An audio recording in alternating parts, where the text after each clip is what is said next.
Well, good afternoon. We're here with another Relate Well with Dr. Rick Marks. It is so good to be with you, and I hope that you will find this episode of Relate Well with Dr. Rick Marks encouraging and enlightening. Most importantly, we actually hope here at Relate Well that you will find this information inspirational so that you can take what you learned today, make it a part of who you are as a way of being, and transform yourself and your relationships. All right. You ever had a fight about how much TV you're watching, or uh, where which side the roll of the toilet paper is supposed to go over, or maybe how much time you're spending together, or maybe not spending together? Ever argued about a dog? You ever argued about uh, um, differences in parenting? You know, many of us have conversations that are kind of ongoing in our relationships. There are what are called ongoing problems, perpetual problems, problems that actually have no solution to them. And when couples argue, that's a part of life. Get used to it. I always tell people having conflict is normal. Fighting in a marriage is normal. Now, yelling, screaming, cussing each other out, throwing things, punching things, hitting each other, that's immature. You got it? That's immature. Mature people understand relationships are going to have conflict. That's a part of life. But mature people deal with conflict in a specifically different way than immature people. And so it's very important that we're able to deal with conflict in a way that actually will create intimacy and protect a relationship. Did you get that? We need to be able to deal with conflict in a way that protects the relationship, the intimacy, the friendship, the good things, the positive things, and allows you to deal with conflict in a way that's healthy and mature so that you can solve problems where the issue really lies. You know, it's never really about how much TV a person watches or whether you get to watch your show versus them watching their TV show all the time. I mean, if the issue is you don't get to watch your show because they're watching their show all the time, it's a simple solution. Buy another TV, put it in another room, go watch TV together in separate rooms. But what you'll find is most of the time, and I would say 90% of the time, if not 100, I'm giving myself a little leeway there. Most of the time, the issues in a relationship are not about the relationship. Did you get that? It's not about, most of the time, it's not about the thing you're arguing about. It's about what are called hidden issues. Hidden issues. Now, before we start talking about what are hidden issues, there's different levels of communication in a relationship. So if you're taking notes, get your pad and pencil out. All right, start to write down. And for those who have taken our Relate Well program, you've actually gone through this already, and we just said this is going to be a reinforcement for you because in Relate Well, we talk about what are hidden issues, but particularly also talk about what are the different levels of communication in a relationship. All right, the different levels of communication in a relationship are these. Some communication is considered surface level. Surface level communication. This is when you kind of acknowledge something. You say hi to each other. How's your day? That kind of level. It's very surface. There's no level of intimacy necessary. It'll be the kind of communication you have with a clerk somewhere at a store or with someone who comes to repair something at your house. That's surface level. It's usually very short. It's an acknowledgement of someone. How are you doing? Nice to meet you. Oh, I overheard you saying such and such. Did that go well? Great. Thanks for sharing. Surface level communication. Some communication is surface level. And if you think about it, in your regular daily life, at work, as you go about your day, going to lunch, going to dinner, running errands. A lot of the communication you have with people around you tends to be surface level communication.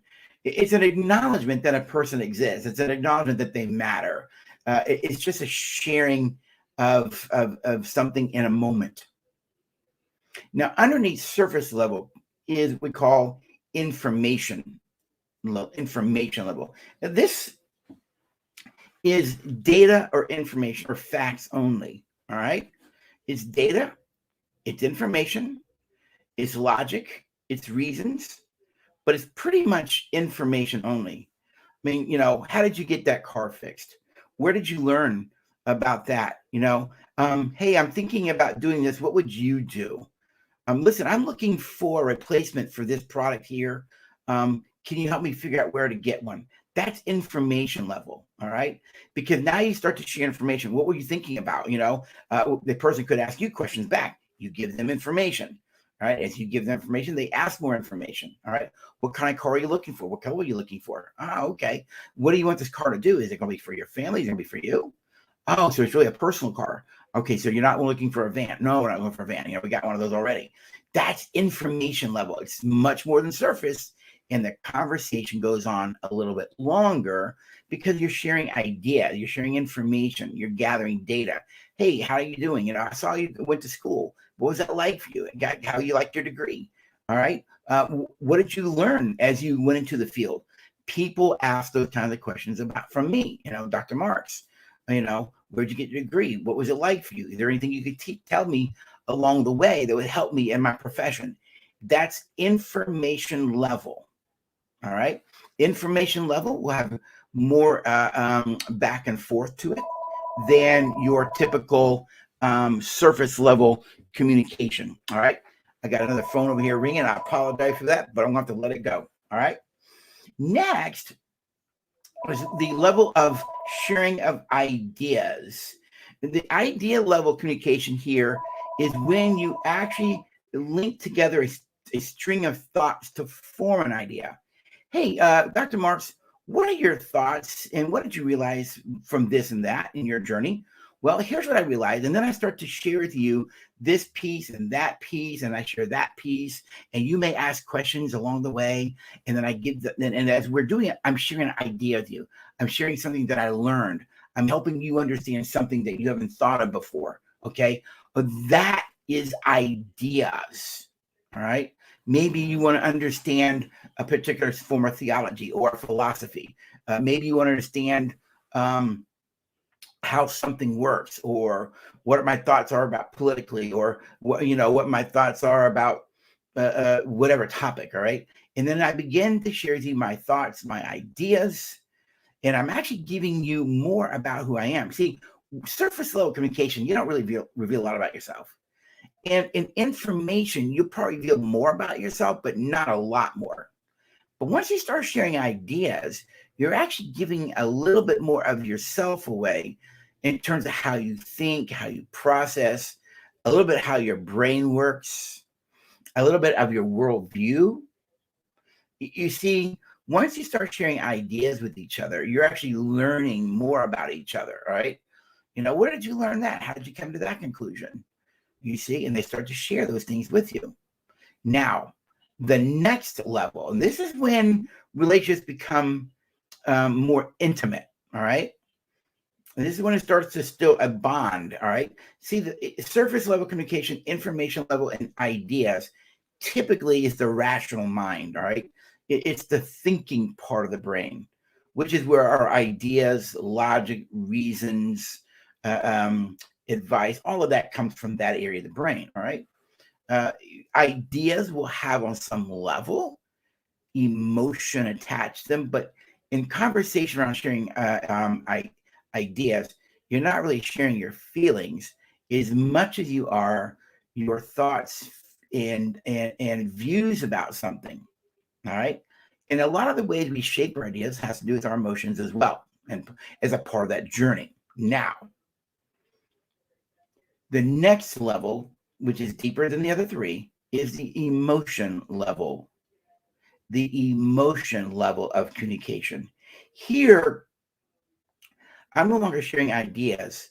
When I start sharing at this level of sharing, this is when you're revealing your feelings and emotions about an issue. I'm really frustrated by what's taking place down in the country. So I can share ideas with you, and then I can share my feelings about it. And sometimes I find that to be frustrating. Sometimes I find it to be overbearing. Sometimes I feel it to be overwhelming. When you said this and you said that, my thoughts about it were, but my other part of me says that you are struggling, but I'm confused. You see, you start to share a level of who you are in your heart at the emotion level. Now, it's not deep and intimate, folks. The emotion level, it requires a level of vulnerability, but you really don't have to be completely open, naked, if you will, at the emotional level. You see, because at the emotion level, you start to really connect and bond at this level. And this is where a lot of your communication skills go to. A lot of communication skills listen for the emotion level, or what is known as the affective part of ourselves, the emotional brain, which is known as the limbic system. And so a lot of emotional communication skills, like active listening, would say something like, so what I hear you saying is when this happened, you thought this and it made you feel this way. Yes. Yes, that's right. That's right, Rick. That's exactly what it is. And so I'm giving a little bit of myself away because in some level, I'm letting you see a little bit more of who I am at the emotion level. But the most deepest form of communicating is at the intimate level. The intimate level of communication. This is the deepest level. All right. For those who've never gone through a CARES program, through a Relatable program, we refer to this level is communicating at the point of our relational needs, which we define as CARES, CA to the fifth power, RES squared. And the CARES model have to do the 10 relational emotional needs that are hardwired into the emotional part of the brain, known as the limbic system. And the most intimate form of communication is when you communicate at that level. And then you begin to realize that at this level, I wrote here, sharing vulnerably one's emotions starts one's fears, their tears and joys that create an intimate bond. This is when you're communicating at the level of needing approval or acceptance, or I'm feeling ashamed, or I'm feeling scared. And once you start taking the mask off, and I let you see the real me, boy, I can tell you something. When you get to communicating at the intimate level, you've made yourself known. You can't have a deep, intimate relationship with someone if you're not willing to know them. And I don't mean know them at the surface level. I mean know them behind the walls that we all kind of hold up in front of people. We all wear a mask in public, right? But it's the person behind the mask. All of us are born into this world with a sense of our spirit is a resistance. It's like all of our hearts from birth on are longing for love. We're looking to know that we are loved and valued and we matter, that we have a purpose and we're cared for. Even infants are looking for that. They just can't articulate it, you see. And if a baby is crying because it's hungry and you respond to it, it's learning at the emotional level that it matters. It's learning at the emotional that it has value. It's learning at the emotional level that it's loved and lovable. Why wouldn't it? If someone responds to meet your needs, what would that suggest about you? That you have value, that you matter. Now, I get people can manipulate as well, but we're not talking about that kind of stuff right now, all right? And so we're all born into this world with our spirits in a form of resistance, fearing that we won't be loved, fearing that we won't be accepted, fearing that we won't be approved, fearing that we won't be appreciated, fearing that we won't be comforted, fearing that we won't be encouraged, fearing that we won't be secure in love, secure that I'm loved, secure that you love me. And all of that has to do only with being willing to step back and meet a person's needs. to communicate at the deeper level. But to communicate at the intimate level requires courage. It requires risk. It means you must become vulnerable and take your mask off and let someone see the real you. Now, here's the risk. You when you do that, you risk rejection. You risk abandonment. You risk criticism. It's a risk. Let's be honest. And if someone does it, then we tend to build a bigger wall around ourselves, you see, and then you don't let anybody in. But we have to recognize is that's just not a person, right? That's not a person you can be intimate with. That's not a person that you need to let into that part of your life. But find the people you want to be, who want to be in that part of your life, right? You need to let them know who you are, and let them be aware that, and let them know. I think my wife is coming home right now, so forgive me. Oh, she's going in through the other door. Okay, she must heard me doing the video. So now I'm back again. Forgive me. I'm doing this from my office at my house today. All right. So then, when we communicate from the intimate form of relationship, we are basically saying, "This is me. These are my fears. These are my joys. These are my concerns. These are my hurts. These are my hopes. These are my dreams. And I'm letting you in to know the real me, the one behind the mask." I always like to think of it this way. When someone puts their heart out there, got it? Picture their heart in your hand. How do you want to treat their heart? How do you want to treat their heart, folks? Do you want to squash it? Do you want to squash it? And don't complain if they never let you in their heart again. And don't complain if you never get to an intimate or emotional level of conversation. Your conversation with those kind of people will tend to stay surface and information. That's about the best you'll get. But when someone takes a risk and puts their heart out there to place it in your hands, are you willing? Are you willing to hold it and cherish it and value it? Think about it. Because everything you do, whether you like it or not, and how you treat people, will either squash their heart or protect their heart. You can speak your truth in a loving way. You can share your truth about something that's painful for you, that something someone's doing, in a way that protects their heart. You just do it with goodwill and respect. Love isn't always pleasurable, let's be honest.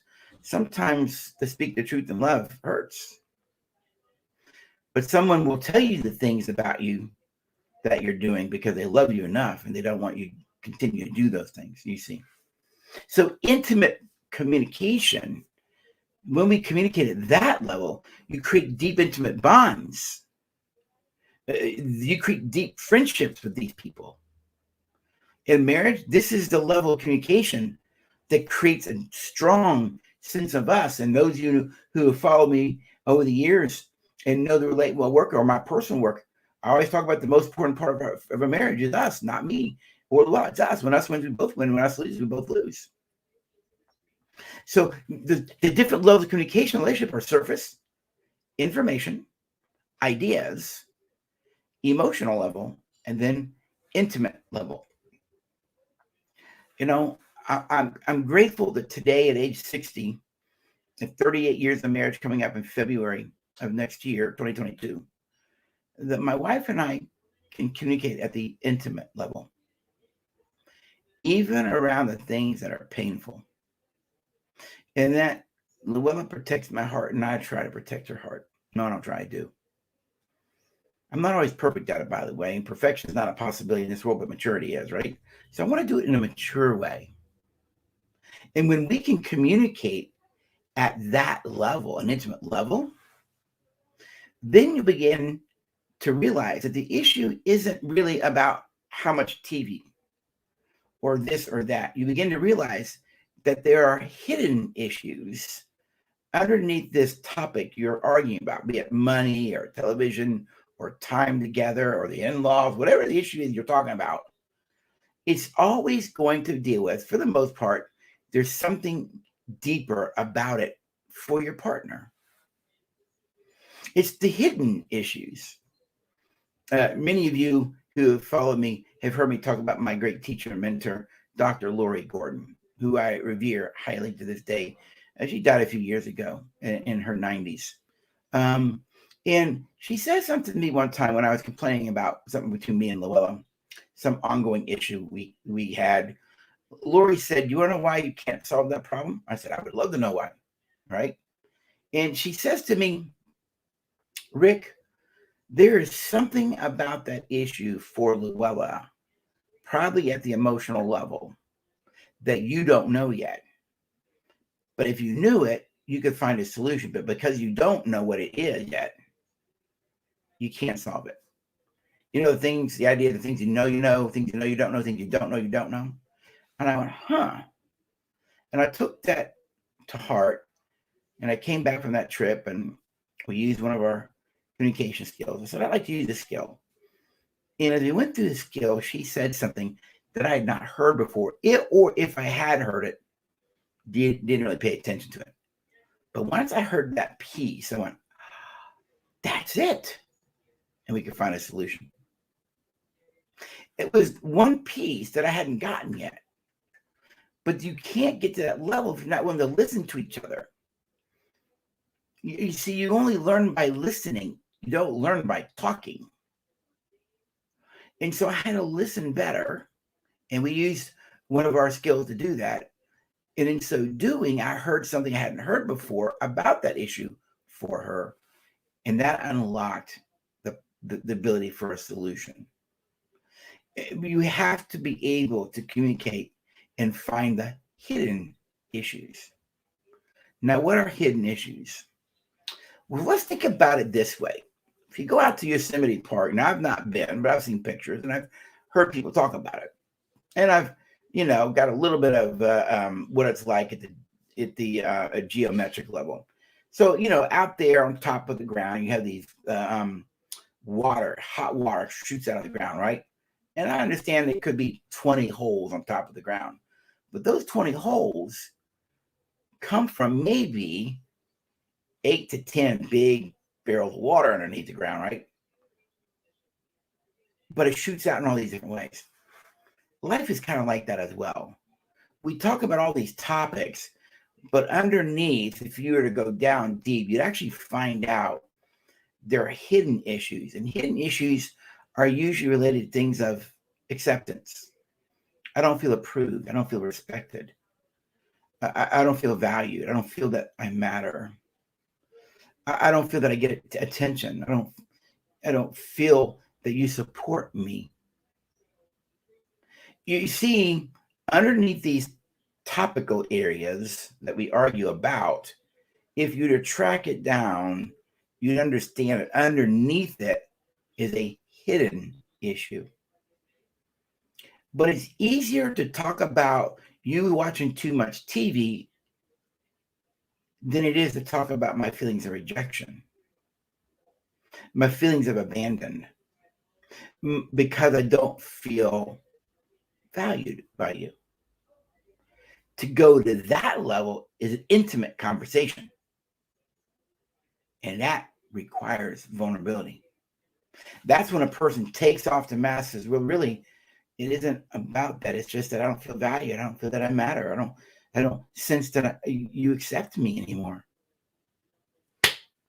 Well, shut up and get over it. You just squashed their heart. You just squashed their heart. You sent the message, I don't care. There's no goodwill in what you did, and it's disrespectful. I've learned a long time ago my own journey of healing and transformation. When someone takes a risk and allows you to see their heart, they are giving you something far greater than diamonds, in my personal opinion. They're letting you see the real them.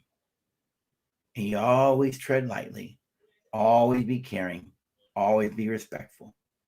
Never send a message you don't have value, that you don't have worth.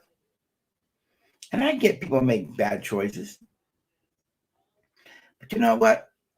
I'm not here to justify or validate really bad choices. I am here to say this, though. What ultimately is going to matter is how you treat a person when they're down. How do you want to be treated when you're down? How do you want to be treated when you mess up? Do you want to be valued? Do you want to be treated with goodwill and respect? There's a passage in the Bible, in Galatians 6:1, it says, "Brethren, you who are spiritual, restore a person who has fallen in a spirit of gentleness, a spirit of weakness." Why? Lest you be overcome. So when someone messes up, they tend to be feeling shame and fear. What if we met them at the intimate level and said, what were you looking for? What were you needing? What were you trying to accomplish? And if they said something like, well, I was afraid I wouldn't be loved. I'm afraid you might leave me. I was afraid that you might abandon me. Well, that's dumb. You need to get over that. You just validated their feelings. Never invalidate a person's feelings. I can respect that you feel a certain way. Respecting that you feel a certain way doesn't mean I have to agree with your feelings, agree with your perspective, to agree with your view. But I'll always respect. If you say to me, hey, Rick, Dr. Marks, I feel like I'm a puppy. I'll go, okay, I respect that. And that's my own go, but logically, are you a puppy? Well, I feel like that. No, I get that. I respect that. Those are feelings. But logically, are you a puppy? You see, love doesn't discount a person's emotional state, how they perceive things as emotional. It always respects it. That doesn't mean I agree with it logically or rationally.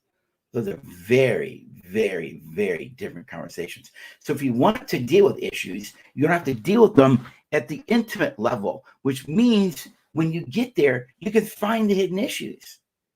See, solving a problem about how much TV one watches, or whether one can watch this amount of television, or whether you put, toilet paper this side or that side, buy 2 rolls and do one of each, okay? Because that's not the issue. It's something deeper. Well, this is the way we always did it at home, and it has meaning to me. It's about value. Don't have to agree, but I can care.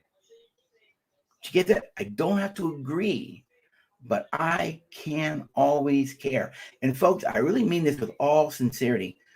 The worst message, in my personal opinion, the worst message you send to any relationship is the message that I don't care. Never send another person the message I don't care. Because if you send that message enough to them that you don't care, and they come to believe that you really don't care, guess what? They're going to walk out of your life. It is the way it is. It's the choice you will make when you send the message, I don't care. And by the way, if you're listening in and you have a question, feel free to ask a question. Feel free to give feedback. If you want some clarity on something, let me know. I've got you over here on Facebook and YouTube, and right over here on my Instagram. All right. I'm trying to look back and forth to both of them at times here. So if you have a question, I'm kind of watching, let me know, ask a question, make a statement. It's okay. I'd love to get your feedback about this. All right. But you never send the message, I don't care. But you don't solve problems at the surface level. You solve problem. Thanks, Glenn. You always want to go to that deeper level, which is the thing that we do in our work, by the way, folks. The communication skills that we use in Relate Well actually take you from the surface down to the hidden issue, which is usually one of those care relational needs, And by the way, for those that don't know, CA to the fifth power, RES squared, cares is 10 relational needs. I'll just give them to you real quickly. C means comfort. Then there's 5 A words: attention, affection, approval, acceptance, appreciation, attention. And then R is respect, E is encouragement, and the 2 S words are security and support. See, all humans have those relational needs hardwired into what's known as the limbic brain before they're born, and they'll be with you to the day you die. And just like food, air, water, and shelter, those relational needs must be met as well. And many times our hurts and our pains about what happens up here at the surface level is really around those 10 needs. And so in Relate Well, we have a communication skill that actually takes you to identify the carer's need so you can talk about solving it at that level. Because now it's not about the TV, it's about respect, or it's not about this, it's really about my need for attention. If you tell someone to suck up and get over it, you just convince them that you don't care, and now you create a whole bigger problem for yourself. You see, and so you always want to deal with problems at the hidden issue. And once you identify the hidden issue, you solve the problem at that level. So Glenn mentioned you and a man is disrespect. What are ways to go? Comfort the person. All right. So if a person's treating you disrespectfully, good question, Glenn. Here's kind of my way of thinking about it. If Laura's being disrespectful, I would, rather than assume that she's being nefarious, she's intentionally doing something to harm me, right? What I assume is first that disrespect is really her acting out some pain or wound. So what I tend to do is say, wait a minute, I'm not appreciating that you're coming across as disrespectful right now, but you are. Help me understand what's behind that. Is it a fear?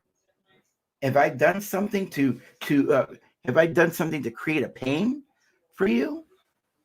You see? And so you want to solve the problem at that level. And those are the times, Glenn, where I would ask, I notice you're doing this. Help me, what's underneath that? What's the need? What are you trying to accomplish? Those questions I ask to try and get to what the hidden issue is behind it. A lot of times people who treat you disrespectfully they're the fear that they'll be controlled, a fear that you're trying to take power away from them, a fear that they'll be rejected, a fear that you won't be there for them. So they treat you in a disrespectful way, because if I push you away, you can't push me away. If I treat you in disrespectful ways, then you can't control me. Because I'm letting you know by my disrespectful ways, you're not going to control me. You're not going to have power over me. I'm not saying I agree with it, but once you get to that hidden issue, I like to say it this way: it makes sense why desperate people do desperate things. You see, in other words, when you understand the why, which is the hidden issue, the why, then it makes it understandable while people are doing what they're doing, even though it's unhealthy, maybe immature. It just makes it understandable. Doesn't make it right.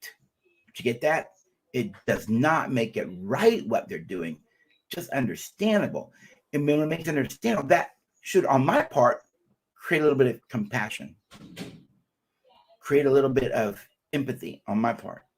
You see? Now, does that mean you're going to have the relationship with that person? No. They may not be teachable. They may not want to grow. They may not want to be transformed. Thanks, Glenn. I really appreciate that, buddy. This is part of my own journey, Glenn. So I've had to do this. Matter of fact, I was talking with a guy today from another state. His wife is pursuing a legal separation. And he writes me, I'm doing an intensive with them in about 2 weeks and flying to their state. And so, but he wrote me, and, he's angry because she's being disrespectful, et cetera, et cetera. Well, he had a bigger problem. He's lied. He has a porn problem. And he throws things. He yells and screams and cusses at her. And then he's wondering why she's so defended and comes across saying, like, you're being abused. I said, look, I don't know if you're being abused or not, but you must understand all of this stuff in her, she never grew up with. You created this fear in her. She's leaving because she's afraid. You're more concerned about what she's doing than the fact that you created a fear. If you cared more that you created a fear, this is a deep insecurity in her life. She's felt deeply disrespected. She's very much afraid. What if you cared more about the fear than that she's pursuing a legal separation?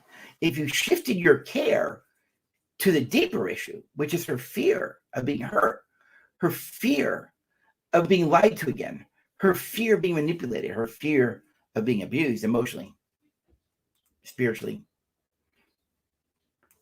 If you focused your shift to that, you could then have a much different conversation about what's taking place and find a solution much quicker in my mind. But once you're defensive about those things, you may end up in divorce court after all. You see, I've learned, unless you're a psychotic, a sociopath, a true narcissistic personality, unless you're someone like that, most people aren't. Most people are just acting out of pain and hurt. The question is, are we willing to step back and listen for the deeper issue, the hidden issue, and address the problem at that level? It's like Jesus with the woman at the well. She had 5 relationships. He knew what she's looking for. She's not looking for a spouse, the right one. She's looking for love, as the song says, in all the wrong places. She's becoming a love addict. We would use those terms today, right? Love addiction. She's still looking for love. Why? Because she didn't believe that she had value. She didn't believe that she had worth. And so she finds it through serial relationships.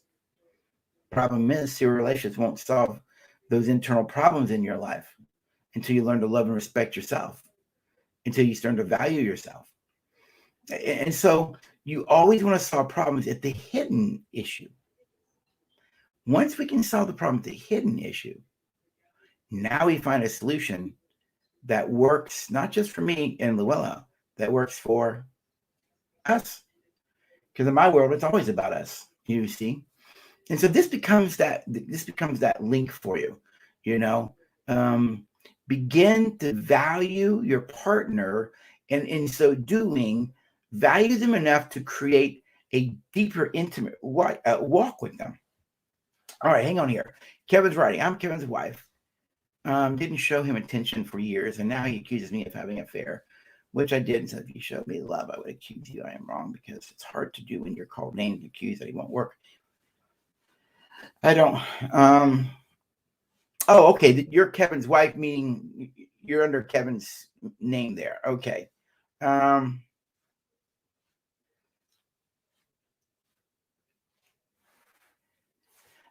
don't fully get all of it, Kevin's wife.